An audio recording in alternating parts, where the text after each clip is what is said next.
कल आप प्रसंग श्रवण कर रहे सी कि एक ब्राह्मण की बेटी जलालाबाद लोहारी जो दिल्ली के नज़दीक एक कस्बा सी, उथों दे सैयद मुसलमान ने जबरदस्ती अपने घर पाई हुई सी। उसने खालसा पंथ के पास श्री अकाल तख्त साहब से अरदास की थी कि मैनू किसी भी अदालत ने न्याय नहीं दिता ते तुसी मेरी मदद करो। तो खालसा पंथ बाबा दीप सिंह साहब जी शहीदां दे मिसल दे बानी इत्यादि होर मिसलों के सिंह मिल के एकत्र हुए ते उन्होंने जलालाबाद लोहारी ते हल्ला बोल के घमसान का युद्ध मचा के उस सैयद नूं भोरे दे विचों पकड़ के मंजे नाल बन के हेठा अग ला के जिउंदे नूं फूक सुटिया। एक जिहड़ा कलाल शराब का ठेकेदार सी, उन्होंने जानकारी दिंदा हुंदा सी कि फलानी जगह ते फलानी लड़की बड़ी सुंदर है। उन्होंने भी पकड़ के उहदे गल च रस्सा पा के उन्होंने फाहे टंग के फांसी ते लटका के मार सुटिया। एक कल प्रसंग आपने श्रवण किया है। इस तो अगला प्रसंग जिवें आ रहा है, प्यार नाल सुनो जी। एक बार उच्चारण करो सतनाम श्री वाहिगुरु जी। सतनाम श्री वाहिगुरु साहिब जीओ। दोहरा सुनो कहानी ब्राह्मण बेटी ब्राह्मण जोए। जिहड़ी ब्राह्मण की बेटी सी उस ब्राह्मणी की कहानी सुनो।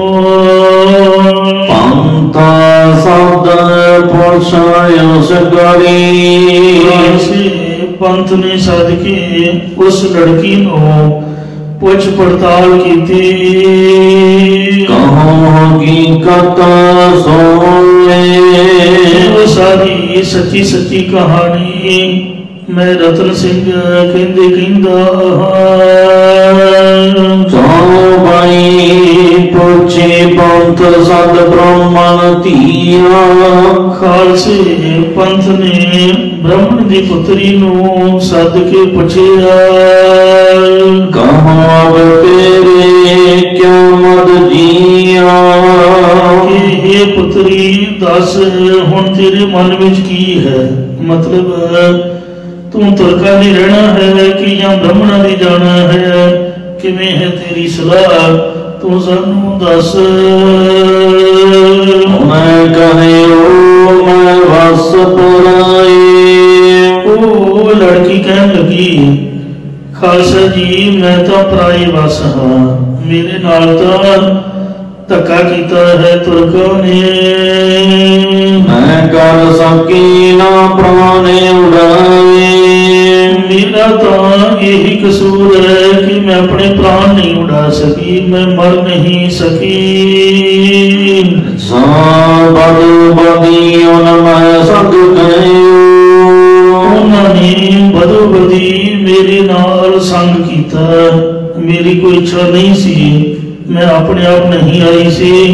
इन्हां तुरकां दे कोल सो नतीजा पंथ उस दयो। उस बदी का जिहड़ा धक्का इन्हां ने कीता मेरे नाल, उसका नतीजा पंथ खालसे ने उस सैयद नूं भुगता दिता है। कहे पंथ तू बेटी हमारी। पंथ खालसे ने उस लड़की को कहा कि अज तो तू खालसे पंथ की पुत्री है, ਅਸੀਂ ਤੇਰੀ ਰਾਖੇ ਹਾਂ, ਤੇਰੇ ਮਾਂ ਬਾਪ ਹਾਂ।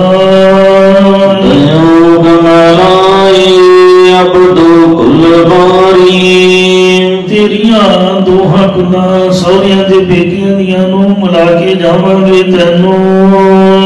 सत पंथ उस पिता पुछाया ਖਾਲਸੇ ਪੰਥ ਨੇ ਸੱਦ ਕੇ ਬੁਲਾ ਕੇ ਉਸਦੇ ਪਿਤਾ ਨੂੰ ਪੁੱਛਿਆ ਹੈ। उन्हें उस पिंड ससुरा बताया ਉਸਦੇ ਪਿਤਾ ਨੇ ਉਸ ਲੜਕੀ ਦਾ ਸਹੁਰਾ ਪਿੰਡ ਦੱਸਿਆ। सुनत पंथ दे हलकारे तोरा ਮਤਲਬ ਕਿ ਉਹ ਵਿਆਹੀ ਹੋਈ ਸੀਗੀ ਸ਼ਾਇਦ, ਤਾਂ ਹੀ ਉਹਦੇ ਸਹੁਰੇ ਪਿੰਡ ਬਾਰੇ ਪਤਾ ਚੱਲਿਆ। ਸੁਣ ਕੇ ਪੰਥ ਨੇ ਹਲਕਾਰੇ ਕੱਲੇ ਨੇ ਉਸ ਪਿੰਡ ਜਿੱਥੇ ਲੜਕੀ ਵਿਆਹੀ ਹੋਈ ਸੀ ਪਹਿਲਾਂ, ਤੇ ਉਹਦੇ ਸਹੁਰੇ ਪਿੰਡ ਤੋਂ ਇਹਨਾਂ ਚੁੱਕ ਕੇ ਲਿਆਂਦਾ ਹੋਏਗਾ। कहीं पंथ आवे तुमको ਉਹਨਾਂ ਹਲਕਾਰਿਆਂ ਨੇ ਜਾ ਕੇ ਕਿਹਾ ਕਿ ਪੰਥ ਖਾਲਸਾ ਤੁਹਾਡੇ ਕੋਲ ਆ ਰਿਹਾ ਹੈ। क्या तो हम संग करो लड़ाई ਉਹਨਾਂ ਨੂੰ ਸੁਨੇਹਾ ਭੇਜਿਆ ਉਹਦੇ ਸਹੁਰੇ ਪਰਿਵਾਰ ਨੂੰ ਕਿ ਜਾਂ ਤਾਂ ਸਾਡੇ ਨਾਲ ਲੜਾਈ ਕਰਨ ਵਾਸਤੇ ਤਿਆਰ ਹੋ ਜਾਓ, ਜੇ ਜੰਗ ਕਰਨਾ ਹੈ ਤਾਂ ਦੇਖ ਲਓ।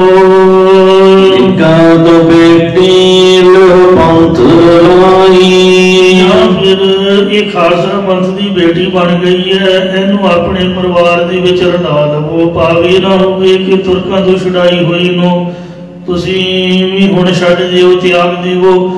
ਇਸ ਵਿਚਾਰੀ ਦਾ ਕੋਈ ਵਾਲੀ ਵਾਰਸੀ ਨਾ ਬਣੇ। ये बेटी अब पंथ पाई ਇਹ ਹੁਣ ਫਲਾਣੇ ਬ੍ਰਾਹਮਣ ਦੀ ਪੁੱਤਰੀ ਨਹੀਂ, ਇਹ ਹੁਣ ਪੰਥ ਖਾਲਸੇ ਦੀ ਪੁੱਤਰੀ ਹੈ।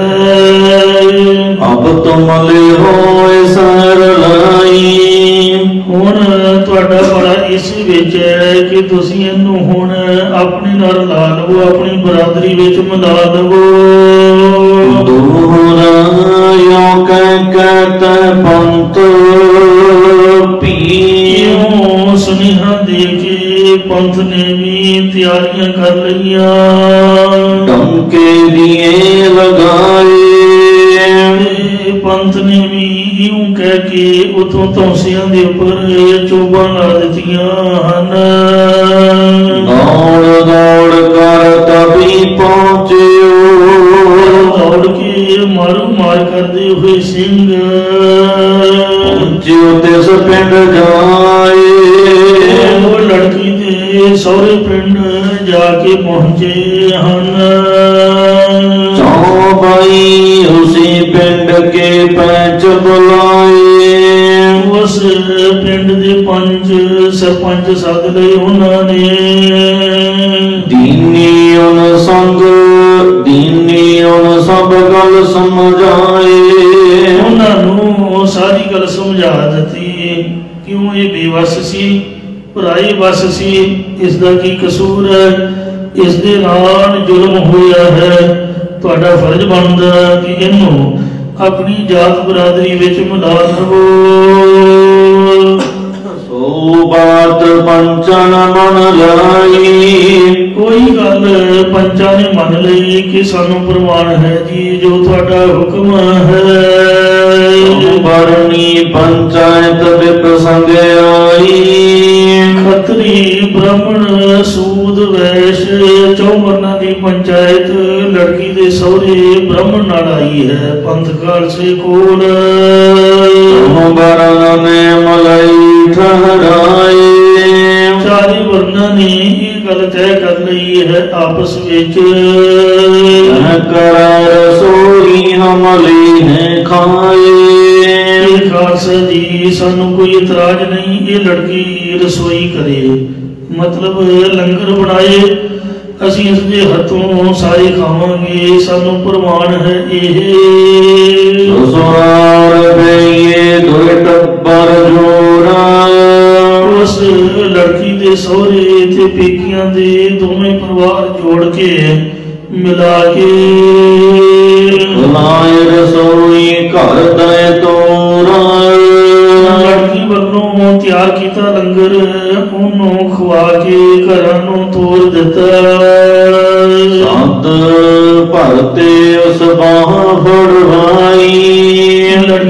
पति नूं सद के उसकी बाह पकड़ाई है। और बात तब पंथ जी आई, पंथ के मन विच एक होर गल आई उस वक्त। ताहे उन्हें दे कंबली एक डाल, लड़की दे पति नूं खालसे ने किया एक कंबली चादर बिछा के धरती के उपर। कन्या दानत पंथ दा काल, उस चादर विच पंथ अपनी तरफों कन्यादान पा देवेगा। पंथ का यह फुरन है कि इस लड़की नूं कन्यादान दिता जावे। इसे बंद निज बेटी कहियो, इस लड़की नूं खालसे पंथ ने आपदी पुत्री आखिया है। इसको चाहिए तो दाज भी दयो, फिर पंथ वालों इस अपनी पुत्री नूं दाज भी देना चाहिदा है। जब उसने दे कपड़ो डालो, जदों उसके पति ने कपड़ा विछा दिता खालसा पंथ अगे। लगे जो तरफों पड़ना माल, खालसे पंथ वालों चारे पासियां तों उस चादर विच धन दौलत पैना शुरू हो गया। दोहरा किन रुपयो किन मोहरा, किसी सिंह ने चांदी का रुपया उहदे विच पाया, किसी ने सोने दियां मोहरां पाईयां।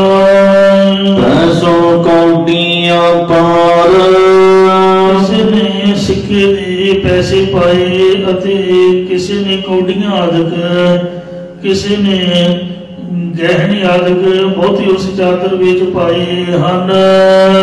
बहुत दरब इकट्ठी पाई, हजारां सिंहां की तादाद विच पंथ खालसा सी। सिंह जदों मुठियां भर सुट्टन लगे तो बहुत सारा धन उत्थे इकट्ठा हो गया। पिपर भयो निहाल, ते वो जो लड़की का पति ब्राह्मण सी वो निहाल हो गया। वो ब्राह्मण था खालसे ने शाहूकार बना दिता। मारे सैयद जब खालसे, खालसे ने इधर जब जलालाबाद लोहारी दे दुराचारी सैयद नूं मारिया।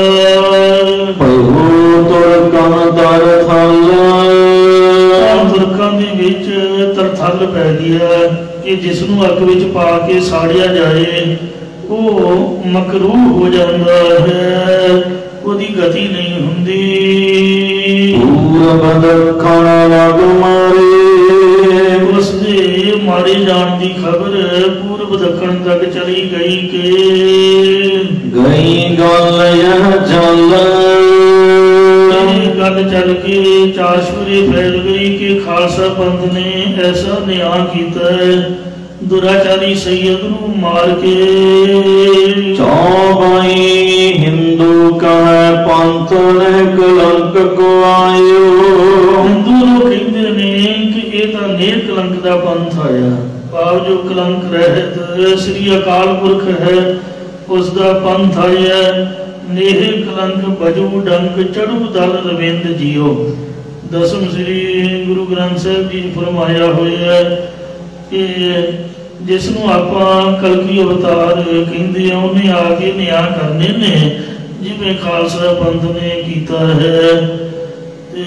ये तो आदि गुरु ग्रंथ साहिब की पंक्ति है। नेह कलंक बजी डंक चढ़ू दल रविंद जियो सवैयां दे विच है। इस पंथ प्रगटायो, इस पंथ ने प्रगट होना उस वेले ये पता है लोगों को, आम लोगों में चर्चा है। हुण भी किसी बड़े पंडितां नूं पुछो जिहड़े वेद शास्त्रां दे ज्ञाते ने वो दसणगे कि इस पंथ विच प्रगट होना है उसने। इस तरह के नीला निशान होगा उन्होंने, इस तरह के नीले वस्त्र होणगे। तुरक कहे खरजंदाल पंथ आयो, तुरक अपनी भाषा विच कहंदे ने कि यही नेह कलंक का पंथ है। ਖਰਜਨ ਕਾਲ ਜ਼ਾਲਮ ਜਲਾਦ ਭਾਵ ਯੋਧਿਆਂ ਦਾ ਪੰਥ ਹੈ। ਐਸੋ ਚਿਰਤਰ ਜਗ ਭਇਓ ਤੇਉ, ਐਸਾ ਕੌਤਕ ਜਗਤ ਵਿੱਚ ਹੋਇਆ, ਸਾਰਾ ਸੰਸਾਰ ਅਨੁਭਵ ਕਰਨ ਲੱਗ ਪਿਆ ਕਿ ਇਹੀ ਨੇਹ ਕਲੰਕ ਦਾ ਕਲੰਕ ਰਹਿਤ ਪੰਥ ਹੈ। ਦੋਹਰਾ ਸੈਯਦ ਭੂਕਿਓ ਪੰਥ ਜਗ, ਜਦੋਂ ਖਾਲਸਾ ਪੰਥ ਨੇ ਦੁਰਾਚਾਰੀ ਸੈਯਦ ਨੂੰ ਫੂਕ ਕੇ ਜਬ ਫਿਰ ਭਏ ਦਿੱਲੀ ਗਿਰਦ ਖਾਸ, ਫਿਰ ਜਦ ਦਿੱਲੀ ਦੇ ਦੁਆਲੇ ਜਾ ਹੋਇਆ, ਮਤ ਦਿੱਲੀ ਚਿੰਤਾ ਭਾਰੀ, ਤਾਂ ਸਾਰੀ ਦਿੱਲੀ ਵਿੱਚ ਫਿਕਰ ਪੈ ਗਿਆ, ਚਿੰਤਾ ਪੈ ਗਈ। ਘਰ ਘਰ ਬੀਤਿਓ ਤਰਾਸ, ਸਾਰੇ ਮੁਸਲਮਾਨ ਆਪੋ ਆਪਣੇ ਘਰ ਡਰ ਕੇ ਸਮਾਂ ਬਿਤਾ ਰਹੇ ਸਨ ਕਿ ਖਾਲਸਾ ਪੰਥ ਆਇਆ, ਪਤਾ ਨਹੀਂ ਕੀ ਇਹ ਚੰਦ ਚਾੜੇਗਾ, ਕੀ ਨਿਬੜੇਗਾ, ਕੀ ਬਣੇਗੀ ਸਾਡੇ ਨਾਲ।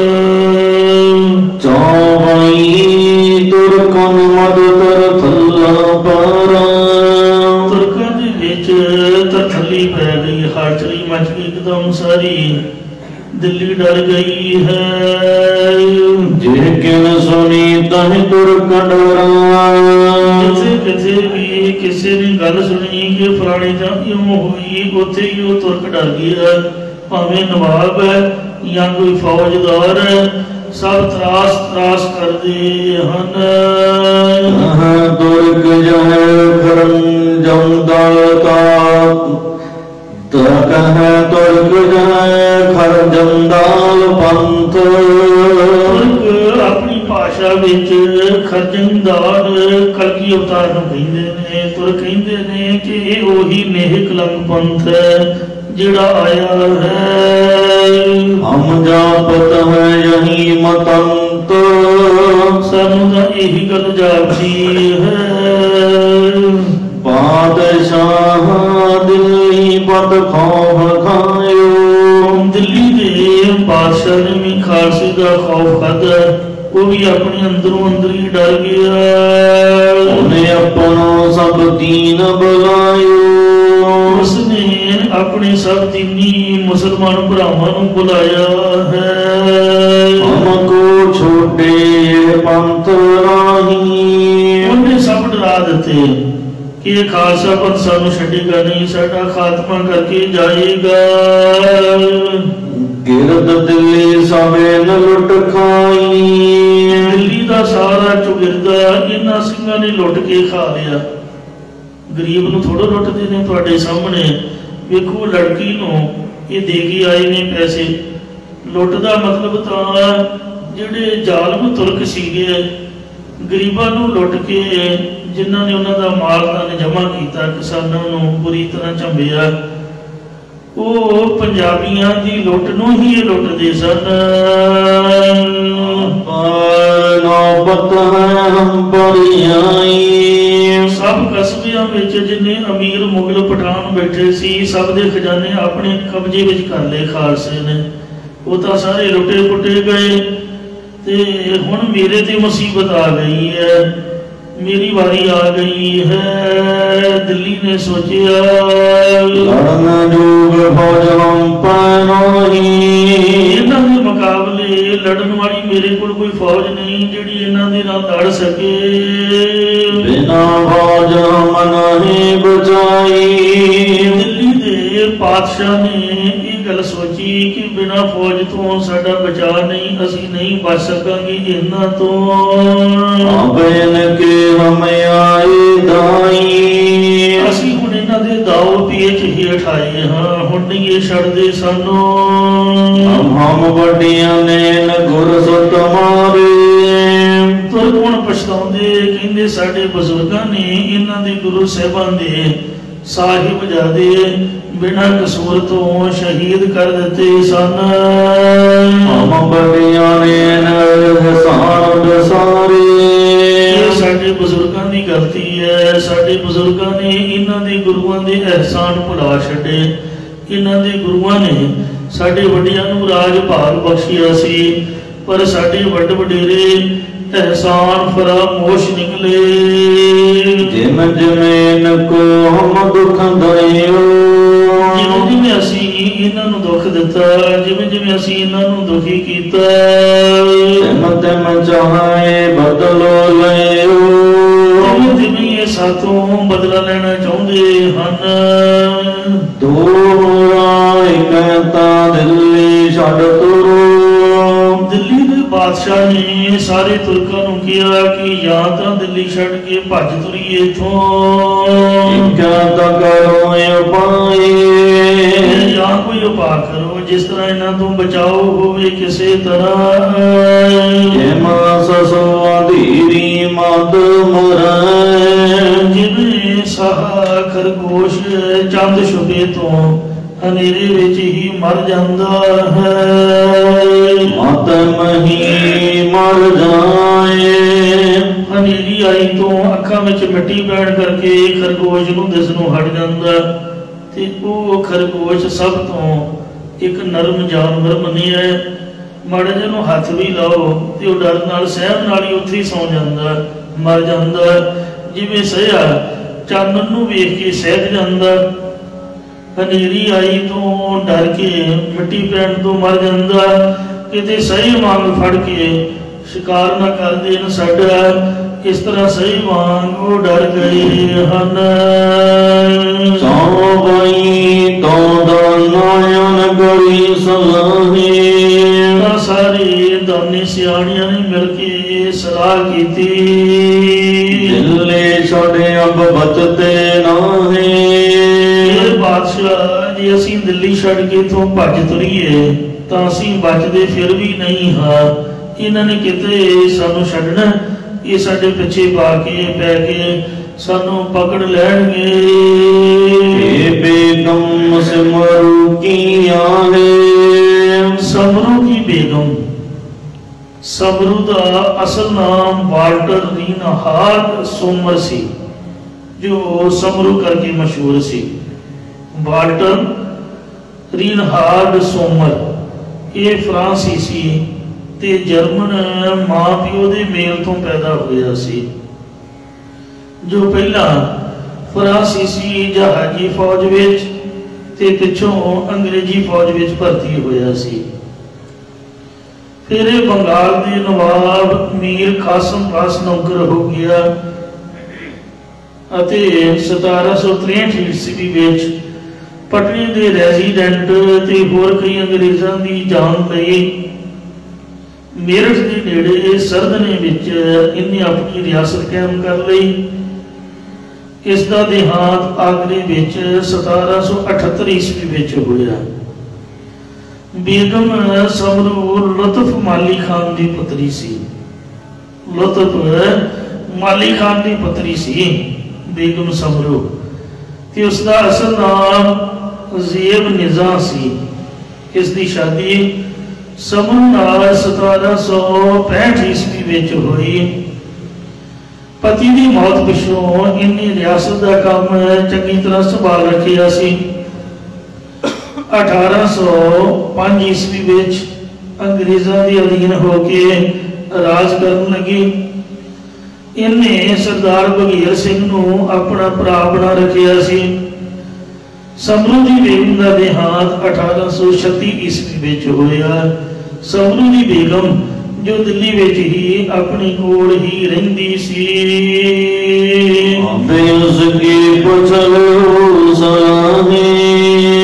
उसनूं सद के हुण उसकी सलाह पुछ लईए।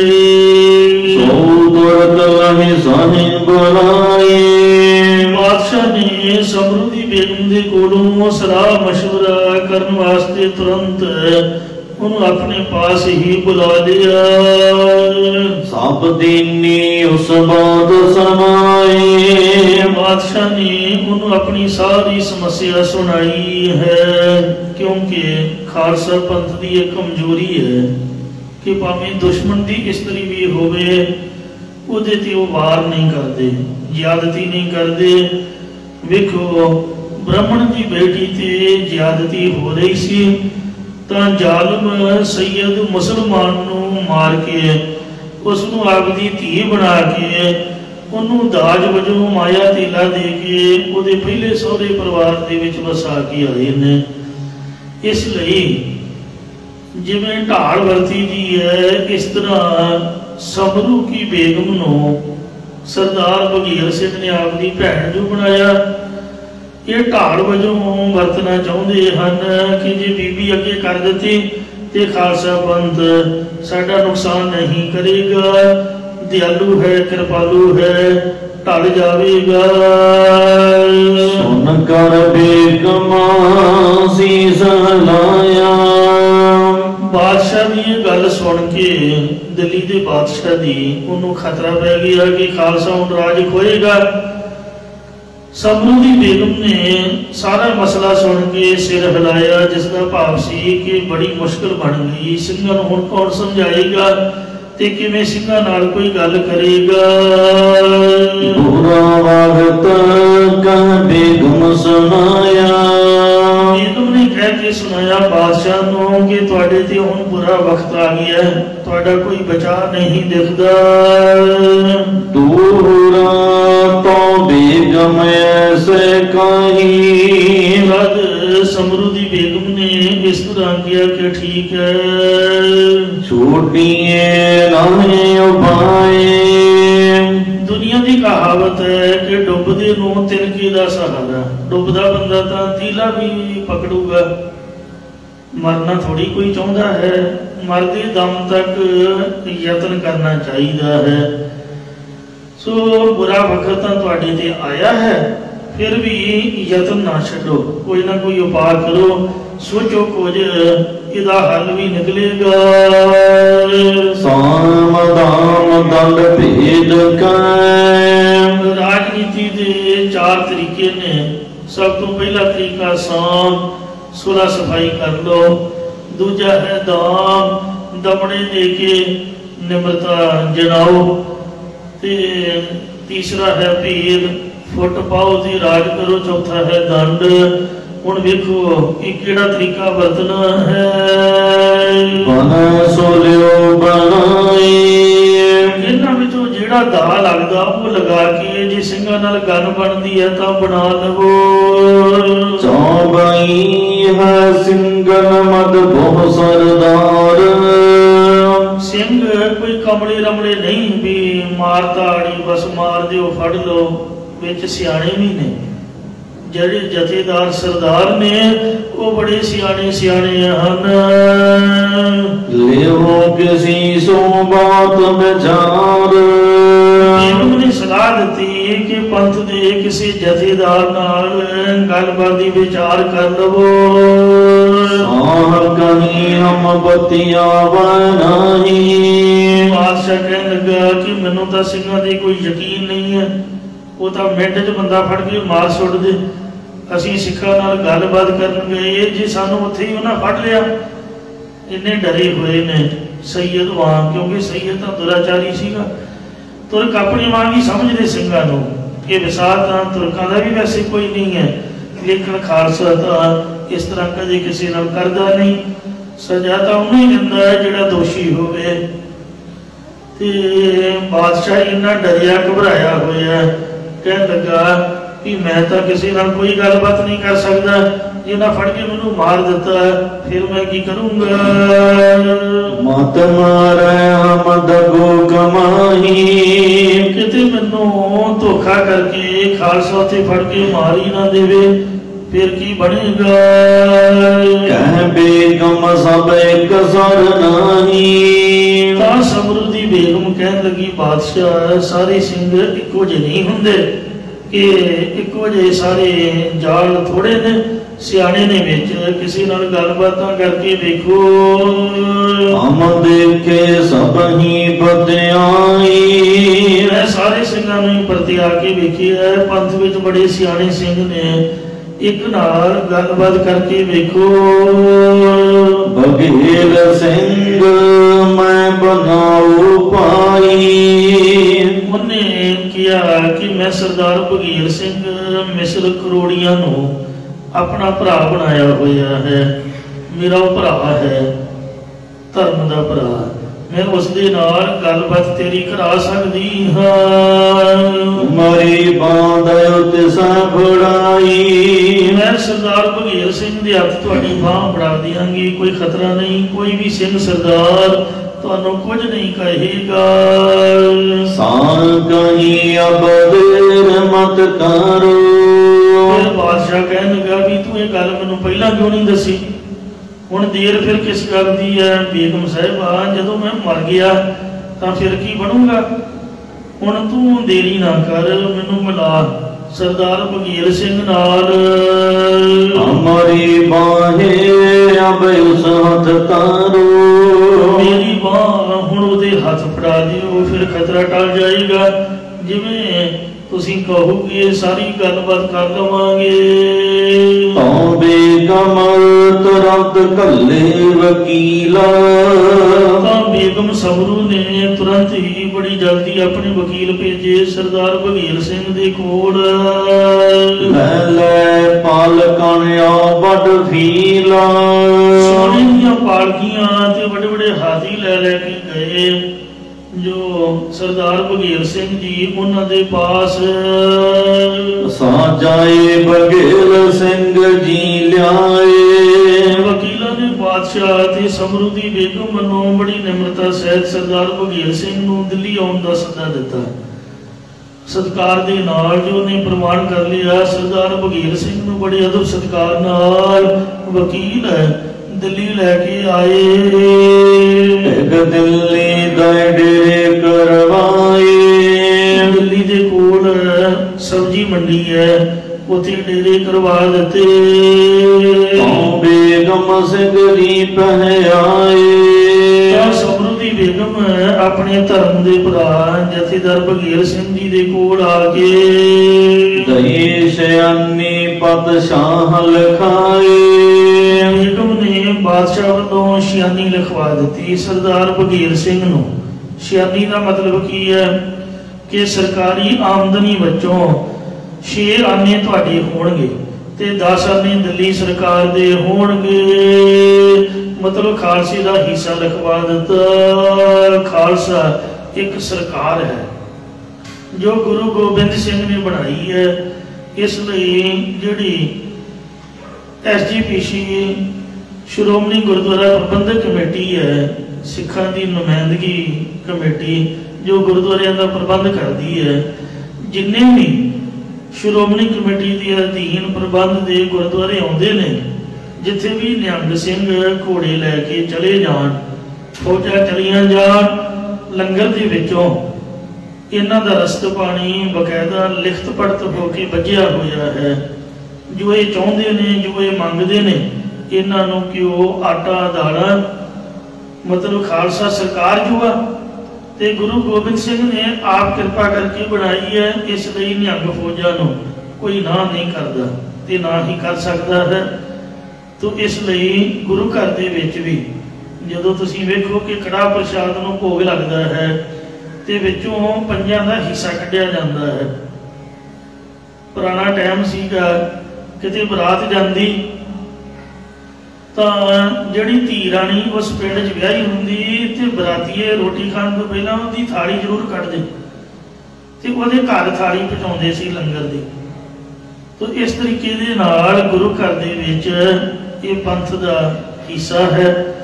तो इसलिए कड़ा प्रसाद का छंदा बिना पंजां प्यारियां दा, फिर ग्रंथी दा, फिर साध संगत नूं हिस्से आउंदा सांझे तौर ते वरताया जांदा।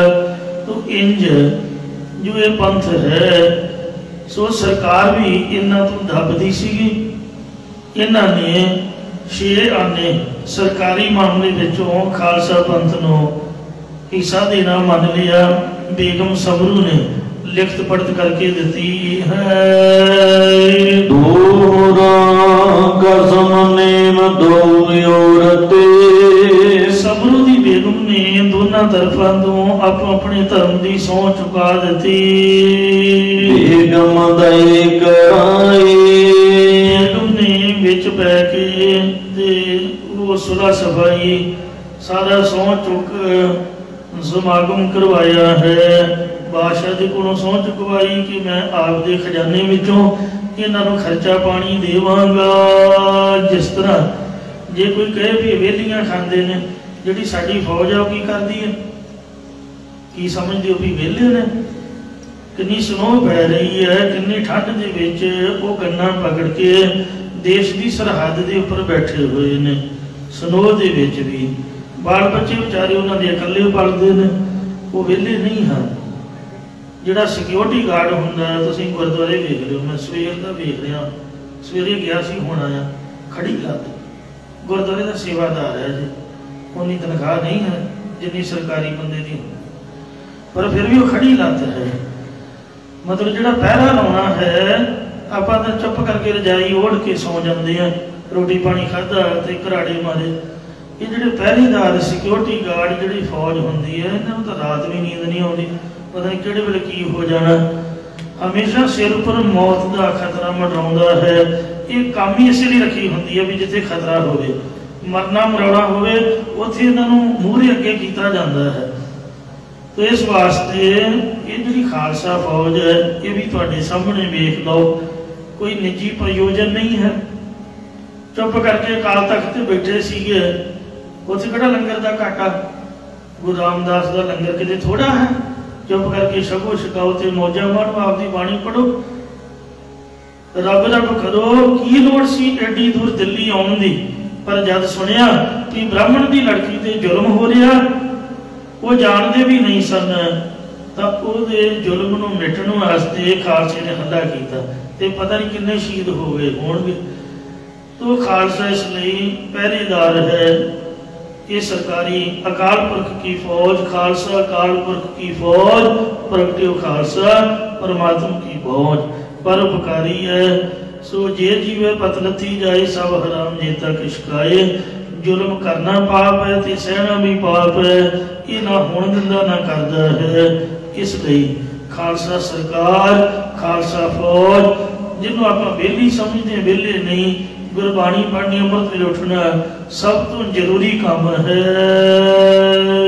डेरे सत जुड़ावने, बघेल सिंह जी बड़े ही दूर अंदेश सन कि हुण दिल्ली आए हैं ते बादशाह पंथ की शरण में आया।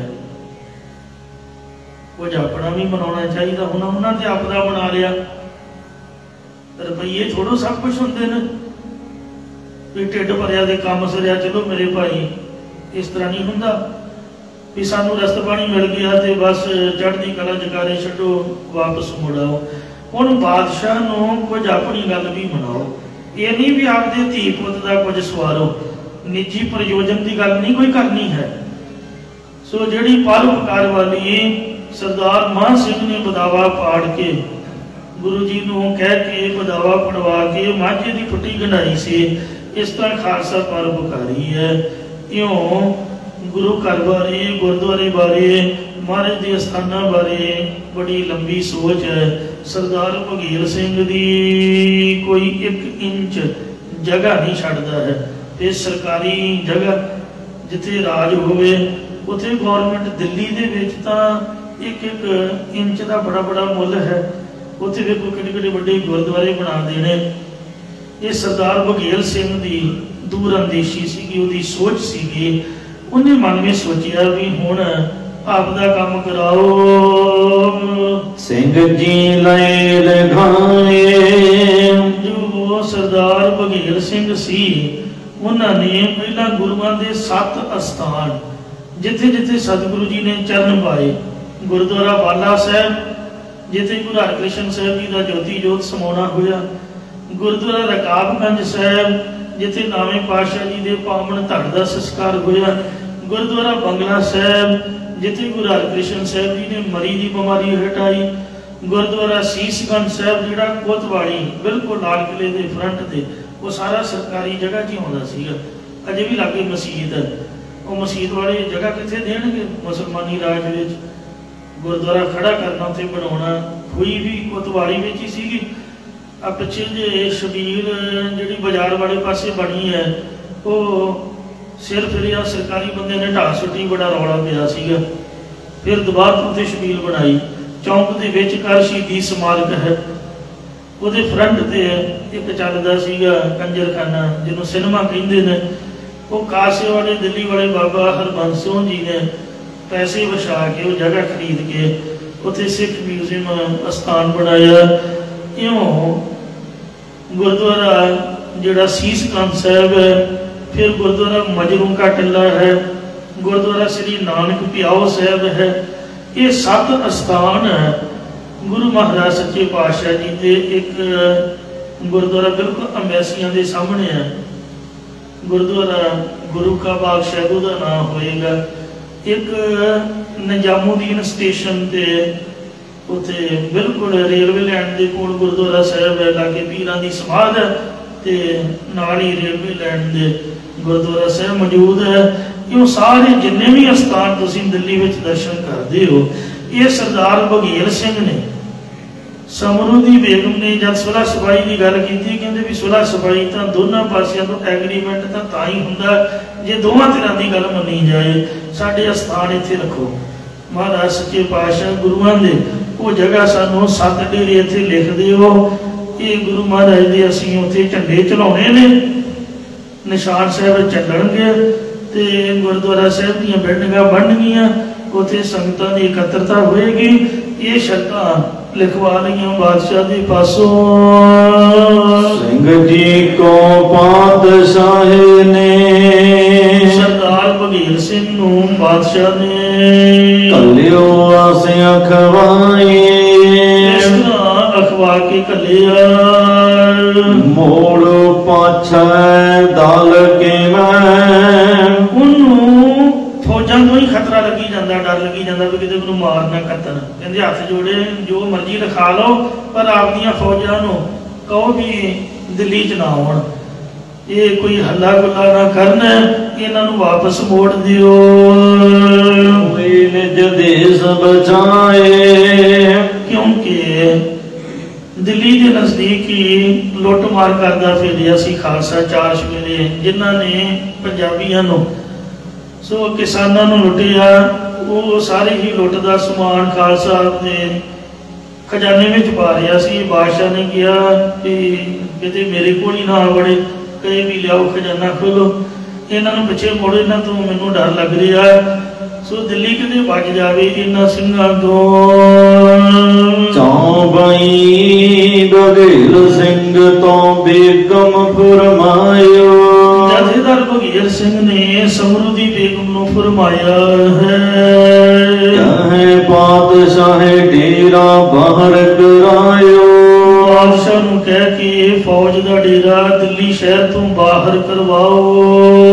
माड़ मोट जो तुम्हारे पाहे, माड़ी मोटी जिन्नी को तुहाडे कोल फौज है दिल्ली की रखिया वास्ते, देव बाहर तू झंडो कढ़वाए। आपका झंडा चलाओ, पर दिल्ली तो बाहर आपकी फौज इकट्ठी करके उत्थे झंडे कढ़वा दिओ। सो बात पातशाह मन लाई, वही गल पातशाह ने मंजूर कर ली भी ठीक है जी, जिवें तुसीं हुक्म करदे हो। तीने झंडे बाहर कढ़ाई, बादशाह ने अपनी फौजा के झंडे दिल्ली तो बाहर खुले मैदान में गढ़ दिते। तो सिंह जी हलकारे वल पंथ कले, मतलब उन्हें खालसा पंथ नूं आखिया भी दिल्ली के अंदर ना आउण जिहड़ियां फौजा ने, ते खालसे ने उन्हां नूं आखिया भी तुहाडीआं फौजां भी बाहर जाण, तुहाडा भी की पता है कि तुसीं धोखा ना करदे हो। इस तरह जब उन्हां झंडे बाहर कढ़ दिते तो सरदार बघेल सिंह ने खालसे पंथ वाल हलकारे करके सुनेहा भेजिया, जा कहियो पंथ बिखर बिखर कहां तुम चले। उन्हां हलकारियां ने खालसे पंथ विच जाके सिंघां नूं कहा कि तुसीं बेखबर हो के किधर नूं चले हो। पातशाह डेरा बाहर पायो, ਸਿੰਘੋ दिल्ली के बादशाह ने ਸਿੰਘਾਂ ਦੇ टाकरे वास्ते अपनी फौज का डेरा दिल्ली तो खुले मैदान में पा दिता है। बहुत दखण ते मर हट्टे मंगायो, दखण देश तो ਤੋਂ ਬਹੁਤ ਭਾਰੀ ਗਿਣਤੀ ਵਿੱਚ ਮਰਹੱਟਾ ਫੌਜ ਨੂੰ ਮੰਗਵਾ ਲਿਆ ਹੈ। ਚਾਰ ਘੋੜੀ ਅਨਮੋੜੇ ਤੋਰੀ। ਤੁਹਾਡਾ ਪਤਾ ਲੈਣ ਵਾਸਤੇ ਕਿ ਤੁਸੀਂ ਕਿੱਥੇ ਕੁ ਹੋ, ਕਿਤਨੀ ਗਿਣਤੀ ਵਿੱਚ ਹੋ, ਉਸਨੇ ਮੂਹਰੇ ਚੋਰ ਘੋੜੀਆਂ ਤੋਰੀਆਂ ਨੇ ਤੁਹਾਡੀ CID ਟੋਹ ਲੈਣ ਵਾਸਤੇ।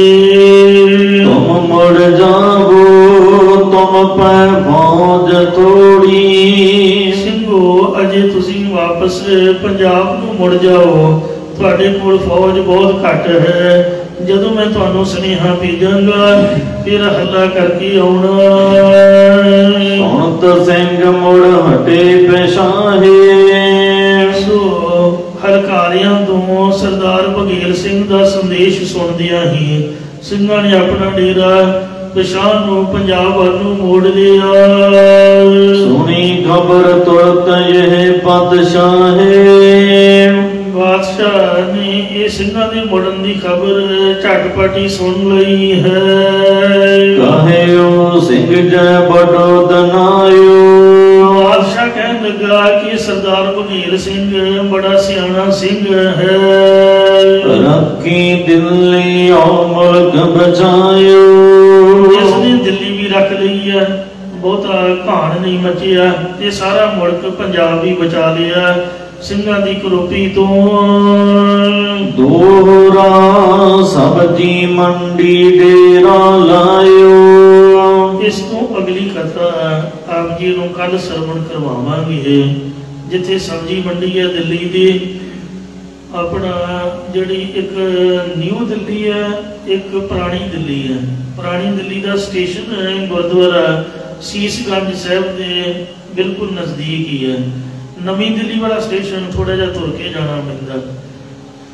ਤੇ ਜਿਹੜੀ ਪੁਰਾਣੀ ਦਿੱਲੀ ਹੈ ਸੀਸਗੰਜ ਸਾਹਿਬ ਜੀ ਦੇ ਕੋਲ ਸਟੇਸ਼ਨ ਹੈ, ਬੱਸ ਸਟੈਂਡ ਵੀ ਹੈ, ਉਹਦੇ ਲਾਗੇ ਹੀ ਸਬਜ਼ੀ ਮੰਡੀ ਹੈ।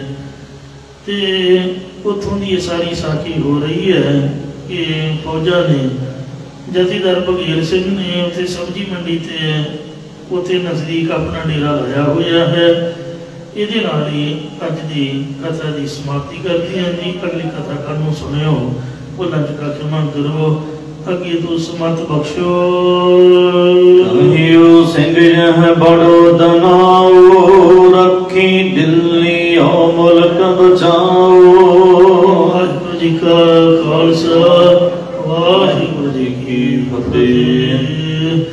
ਦੋਹਰਾ ਸਗਲ ਦੁਆਰ ਕੋ ਛਾੜ ਕੇ ਗਹਿਓ ਤੁਹਾਰੋ ਦੁਆਰ। ਬਾਹੇ ਗਹੇ ਕੀ ਲਾਗ ਅਸ ਗੋਬਿੰਦ ਦਾਸ ਤੁਹਾਰ। ਵਾਹਿਗੁਰੂ ਜੀ ਕਾ ਖਾਲਸਾ,